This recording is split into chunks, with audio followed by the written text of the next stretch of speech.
Hello everyone, welcome to NC classes. Guys, आज की class में chemical bonding and molecular structure topic जो हमने चैप्टर स्टार्ट किया हुआ है उसके अंदर हम एक टॉपिक करने जा रहे हैं, that is properties of ionic compound. ठीक है, तो चलिए स्टार्ट करते हैं। टॉपिक का नेम है प्रॉपर्टीज ऑफ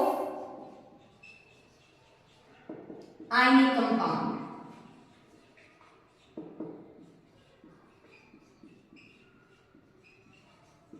तो जैसा कि मैंने आपको पहले ही बोला हुआ है कि जो आयनिक कंपाउंड है कैसा बॉन्ड बनता है उसके अंदर, आयनिक बॉन्ड। कैसा बॉन्ड बनता है? Ionic bond. ठीक है, तो अभी आप इस चीज को ध्यान दीजिए कि जो आयनिक बॉन्ड बनेगा आयनिक कंपाउंड के अंदर बनेगा। ठीक है, जो आयनिक कंपाउंड है आयनिक बॉन्ड उनके अंदर बनता है और आयनिक बॉन्ड की क्या प्रॉपर्टीज होती हैं। क्लियर? तो ध्यान दीजिए कि जो आयनिक बॉन्ड है गाइस वो क्या रहेगा? यूनिडायरेक्शनल, सिंगल डायरेक्शन होगी इसकी, इसी वजह से हम उसको क्या बोलते हैं? यूनिडायरेक्शनल। सेकंड चीज आप देखिए उसकी सॉल्युबिलिटी, कि जो आयनिक कंपाउंड्स होते हैं वो कहाँ सॉल्युबल होते हैं। तो देखिए जब आप सॉल्यूशन चैप्टर को पढ़ोगे ना, देखो काफी, चाहे बायो है चाहे केमिस्ट्री है, बहुत सारी चीजें इंटरकनेक्टेड होती हैं। क्योंकि मान लीजिए हम एक टॉपिक पढ़ रहे हैं ना, उससे रिलेटेड बहुत सारे टॉपिक जो और यूनिट्स में भी होते हैं। ठीक है, तो एक जगह हम सारे टॉपिक्स को क्लियर नहीं कर सकते। जब आपका सिलेबस फिनिश हो जाएगा तो डेफिनेटली इतना श्योर करती हूँ मैं आपको कि आप फुली सेटिस्फाइड रहोगे कि हाँ हमने अच्छे से सिलेबस कंप्लीट किया।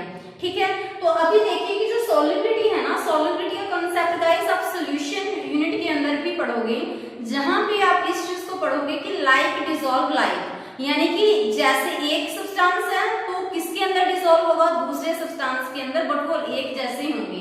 तो उस प्रॉपर्टी को हम क्या बोल देते हैं? Like dissolve like. तो देखिए लाइक डिसॉल्व लाइक, तो इसका मतलब क्या है?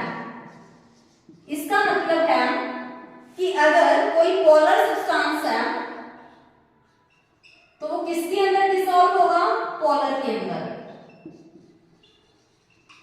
ठीक है, जो नॉन पोलर सब्सटेंस है वो किसके अंदर डिसॉल्व होगा?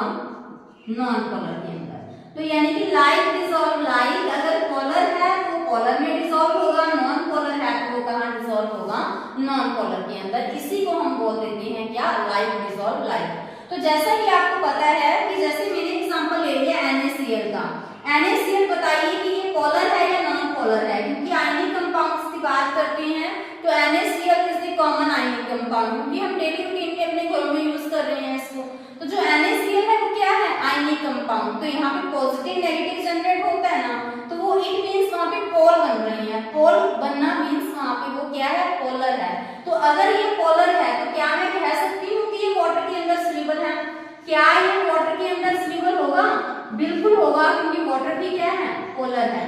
तो इट मींस जो आयनिक कंपाउंड है वो खुद पोलर है, इसी वजह से वो वाटर के अंदर भी क्या होते हैं? सॉल्युबल होते हैं। क्लियर है? सेकेंड चीज आप नोट कीजिए कि अगर वो वाटर के अंदर सॉल्युबल है आयनिक कंपाउंड्स, क्योंकि वो खुद पोलर हैं, तो इसी वजह से वो वाटर के अंदर भी सॉल्युबल हैं, बट वो ऑर्गेनिक सॉल्वेंट के अंदर क्या होंगे? इनसॉल्युबल होंगे, क्योंकि ये क्या रहेंगे? Non polar. सो ये नॉन पोलर सॉल्वेंट्स के अंदर ये सॉल्युबल नहीं होते, पोलर सॉल्वेंट्स के अंदर ये सॉल्युबल होते हैं। आई थिंक ये कॉन्सेप्ट आपको अच्छे से समझ आया होगा। नेक्स्ट देखिए, नेक्स्ट है गाइस कंडक्टिविटी। कंडक्टिविटी अभी हमें देखना है कि क्या वो गुड कंडक्टर हैं या फिर वो बैड कंडक्टर हैं। ठीक है, तो देखिए किसी भी सब्सटेंस के अंदर जो कंडक्टिविटी है वो कब होती है?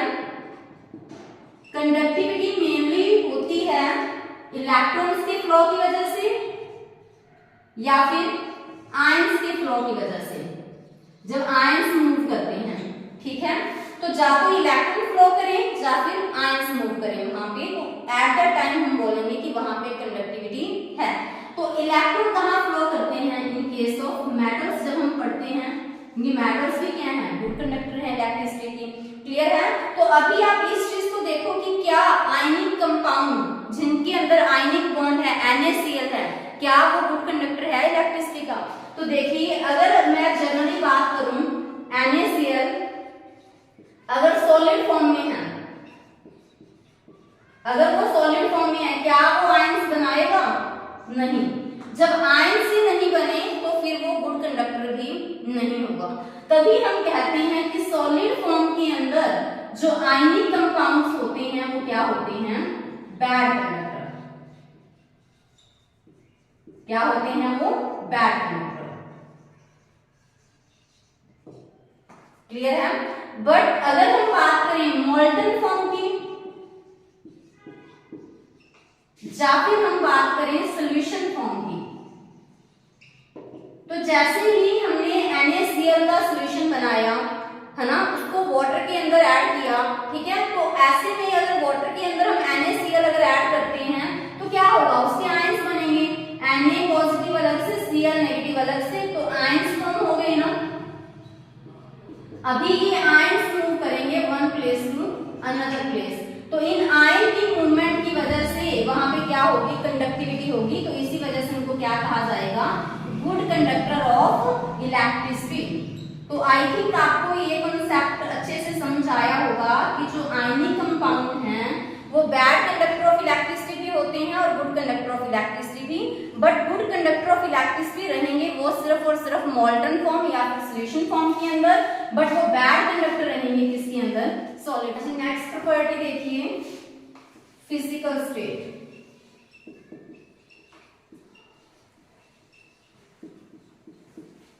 ठीक है, तो फिजिकल स्टेट क्या होगी आयनिक कंपाउंड की? हमें पता है कि जो आयनिक कंपाउंड्स होते हैं उनके अंदर स्ट्रॉन्ग फोर्स ऑफ अट्रैक्शन है।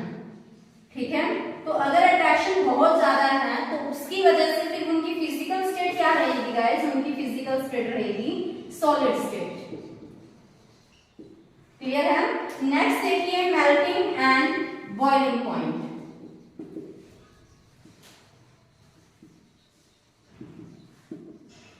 मेल्टिंग एंड बॉइलिंग पॉइंट, तो देखिए मेल्टिंग एंड बॉइलिंग पॉइंट किस चीज पे डिपेंड करता है? Melting and boiling point depend करता है फोर्स ऑफ अट्रैक्शन के ऊपर।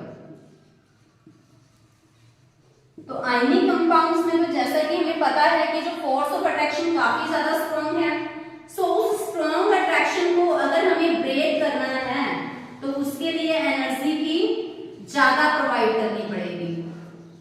ठीक है, अगर हमें ज्यादा एनर्जी प्रोवाइड करनी पड़ रही है तो इट मींस हम कह सकते हैं कि उस टाइम मेल्टिंग पॉइंट भी ज्यादा होगा एंड बॉइलिंग पॉइंट भी ज्यादा होगा। तो ये थी फिजिक प्रॉपर्टीज आयनिक कंपाउंड की। तो नेक्स्ट स्लाइड में हम डिस्कस करने वाले हैं बॉर्न-हेबर साइकिल। हाँ जी, देखिए अभी हम करने जा रहे हैं बॉर्न-हेबर साइकिल। ठीक है, तो चलिए समझते हैं कि क्या होता है बॉर्न-हेबर साइकिल के अंदर। अभी देखिए कि अगर हम सोडियम को रिएक्शन करवाएं किसके साथ? क्लोरीन के साथ, तो क्या बनेगा? NaCl। बट ध्यान दीजिए इस चीज को कि सोडियम हमारे पास यहाँ पे किस स्टेट में होता है? सॉलिड स्टेट में। बट जो क्लोरीन है वो किस स्टेट में रहेगा? गैसियस स्टेट में। तो जो NaCl कंपाउंड बनेगा वो किस टाइप का होगा? यहाँ पर वो होगा आयनिक कंपाउंड। तो अगर हम इस रिएक्शन को एक स्टेप में करवाएं तो इसके साथ एक एनर्जी रिलेटेड होगी, दैट इज डेल्टा HF, यानी कि एंथैल्पी ऑफ फॉर्मेशन। कितनी होगी? वही हम इस बॉर्न-हेबर साइकिल के थ्रू कर रहे हैं कि चाहे हम कोई रिएक्शन एक स्टेप में करें चाहे अलग अलग स्टेप्स में करें, तो अगर वो एक स्टेप के अंदर जितनी एनर्जी उस रिएक्शन के साथ रिलेटेड होगी वो किसके इक्वल होगी? अगर हम स्टेप्स के अंदर कर रहे हैं वहां पे जो भी एनर्जी उनके साथ रिलेटेड होंगी, अगर हम उनका सम कर दें तो वो किसके इक्वल आएगा? इस एनर्जी के। वो किसने बताया हमें? बॉर्न-हेबर साइकिल ने। ठीक है, तो अभी देखिए जैसे कि हमें NaCl बनाना है, ये तो हो गया एक स्टेप की बात अगर हम सिंगल स्टेप में करें, बट अगर हम इसी जो रिएक्शन है उसको मल्टीपल स्टेप्स के अंदर देखें तो सबसे पहले क्या करना होगा? इस सोडियम को चेंज होना होगा किसके अंदर? गैसियस फॉर्म में, क्योंकि सोडियम ने अल्टीमेटली अपना इलेक्ट्रॉन लूज करना है। तो अगर इलेक्ट्रॉन लूज करना है तो आउटर मोस्ट शेल से होगा, तो किसी भी एटम की, आइसोलेटेड एटम की, गैसियस एटम की स्पेशली अगर बाहर वाली शेल से हमें इलेक्ट्रॉन को लूज करवाना है तो एक एनर्जी देनी पड़ेगी, दैट इज आयनाइजेशन एंथैल्पी। तो वो एटम कैसा होना चाहिए, आइसोलेटेड गैसियस एटम। बट यहाँ पे तो जो सॉलिड है वो सॉलिड फॉर्म में है ना सोडियम, तो अगर सोडियम सॉलिड फॉर्म में है तो हमें उसे किस फॉर्म में बनाना पड़ेगा, गैसियस फॉर्म में। तो अगर सॉलिड से गैसियस में कन्वर्ट करना है तो कैसी एनर्जी हमें प्रोवाइड करनी होगी, हम देंगे उसको क्या, सब्लिमेशन एनर्जी। तो सब्लिमेशन एनर्जी की हेल्प से क्या होगा कि जो सोडियम सॉलिड फॉर्म में है वो किस फॉर्म में चेंज हो जाएगा, गैसियस फॉर्म में। नेक्स्ट देखिए कि अभी सोडियम गैसियस फॉर्म में आ गया, हमें उससे क्या बनाना है, Na पॉजिटिव, क्योंकि Na पॉजिटिव बनेगा उधर से Cl नेगेटिव, तभी तो कंपाउंड बन पाएगा with the help of lattice energy, कौन सा, NaCl। तो अभी देखिए यहाँ पे Na से Na पॉजिटिव बनाया तो एक इलेक्ट्रॉन रिमूव किया, तो आइसोलेटेड गैसियस एटम से एक इलेक्ट्रॉन रिमूव करने के लिए हमें कैसी एनर्जी देनी पड़ेगी, आयनाइजेशन एंथैल्पी। ठीक है, तो क्या होगा, ये एक इलेक्ट्रॉन को क्या कर देगा, लूज कर देगा। ठीक है, अभी देखिए जो यहाँ पे क्या है, क्लोरीन है Cl2, तो यहाँ पे क्या है, एक Cl है, तो अगर हम इसको बैलेंस करें तो ऐसा होगा। ठीक है, तो यहाँ पे Cl2 है बट हमें क्या चाहिए, क्लोरीन एक एटम चाहिए गैसियस फॉर्म में, तो हम क्या देंगे वहां पे, बॉन्ड डिसोसिएशन एनर्जी। अभी देखिए हमें तो सिर्फ एक चाहिए ना, तो ऐसे में हम क्या कर देंगे, यहाँ पे बाई में 2 कर देंगे। क्लियर है, तो that is bond dissociation enthalpy by में 2। एक चीज और देखिए कि जो क्लोरीन है अभी गैसियस फॉर्म में एटम मिल गया, बट क्लोरीन क्या करेगा, एक इलेक्ट्रॉन को गेन करेगा। तो जब क्लोरीन एक इलेक्ट्रॉन को गेन करेगा तो क्या बनाएगा, Cl-1।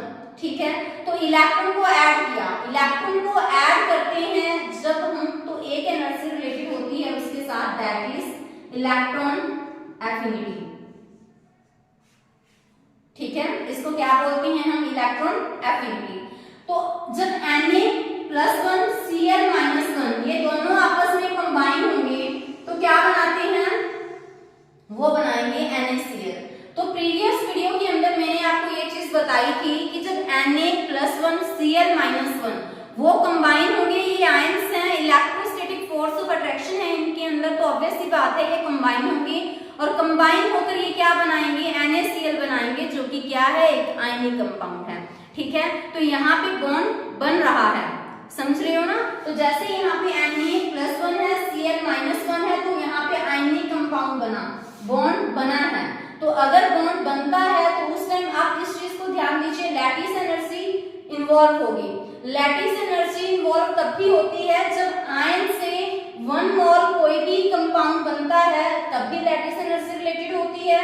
जब NaCl मान लीजिए उसको हमें ब्रेक करना है, देन भी क्या होगा, एनर्जी रिलेटेड होगी। तो कौन सी एनर्जी इन्वॉल्व हुई यहाँ पे इन्वॉल्व हुई लैटिस एनर्जी।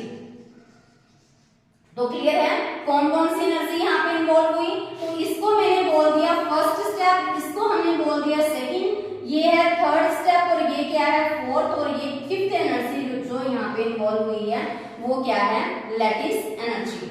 अभी आप इस चीज को देखिए कि सब्लिमेशन एनर्जी पॉजिटिव होगी या नेगेटिव। इसी तरह से हम सारी एनर्जीज को देखेंगे कि वो पॉजिटिव है या फिर नेगेटिव है। तो सब्लिमेशन एनर्जी, सॉलिड से क्या बनाना है उसको गैसियस फॉर्म में, सब्लिमेशन एनर्जी यहाँ पे प्रोवाइड करनी पड़ी है हमें।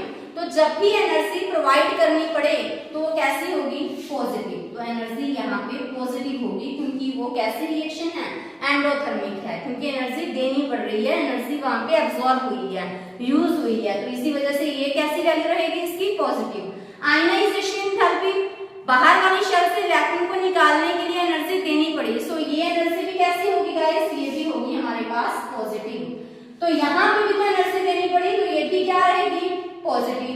बट यहाँ देखिए यहाँ पे बॉन्ड बना है, देखो Cl से Cl-1 इलेक्ट्रॉन ऐड किया है, तो एनर्जी क्या होगी, रिलीज होगी। जब एनर्जी रिलीज होती है तो वैल्यू क्या रहेगी, नेगेटिव। फिफ्थ वन है हमारे pass lattice energy, Na+1 Cl-1 combine करके क्या बना, NaCl, बॉन्ड बना है यहाँ पे, है ना। कौन सा बॉन्ड बना है, आयनिक बॉन्ड। जब बॉन्ड बनता है मींस वहां पे स्टेबिलिटी गेन हुई है, तो बॉन्ड बनेगा तो क्या होगा, एनर्जी बॉन्ड ब्रेक करना है तो एनर्जी देनी पड़ेगी, तो लैटिस एनर्जी भी यहाँ पे क्या होगी, नेगेटिव। तो जो टोटल HF है वो किसके बराबर आएगा, तो चलिए नोट करते हैं, sublimation energy plus ionization enthalpy plus bond dissociation energy, ठीक है, प्लस इलेक्ट्रॉन एफिनिटी प्लस हमारे पास आ जाएगा लैटिस एनर्जी।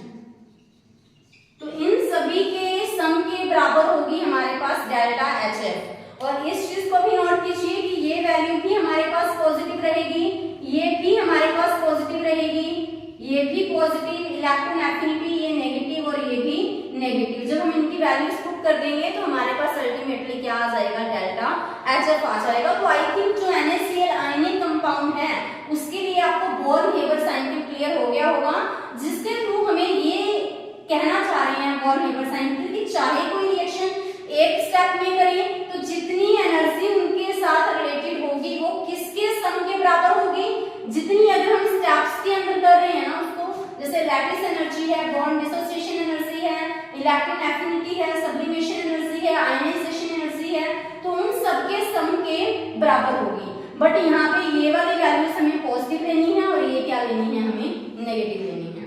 क्लियर है? तो गाइस आज के लिए आपका होमवर्क है कि आपको बोर्न-हेबर साइकिल बनाना है किसका, मैग्नीशियम ऑक्साइड का। अगर कहीं भी आपको डाउट आता है तो आप कमेंट सेक्शन में राइट कर सकते हो, तो इसी को मैं नेक्स्ट वीडियो के अंदर करवा दूंगी। तो आपको ध्यान रखना है बट मैग्नीशियम के अंदर इतना कि जब आप Mg2 पॉजिटिव बनाओगे ना, सबसे पहले तो आपको क्या करना है, उसको गैसियस फॉर्म में बदलना है, ठीक है। फिर एकदम से मैग्नीशियम दोनों इलेक्ट्रॉन लूज नहीं करेगा, सबसे पहले एक करेगा तो क्या होगा, फर्स्ट आयनाइजेशन एंथैल्पी, फिर सेकंड लूज करेगा तो क्या बनाएगा, Mg2 पॉजिटिव, तो वो क्या रहेगा, सेकंड आयनाइजेशन एंथैल्पी, ठीक है। तो चलिए फिर नेक्स्ट वीडियो में अगर आपको कहीं डाउट हुआ तो हम डिस्कस कर लेंगे इसको। Thank you, have a nice day.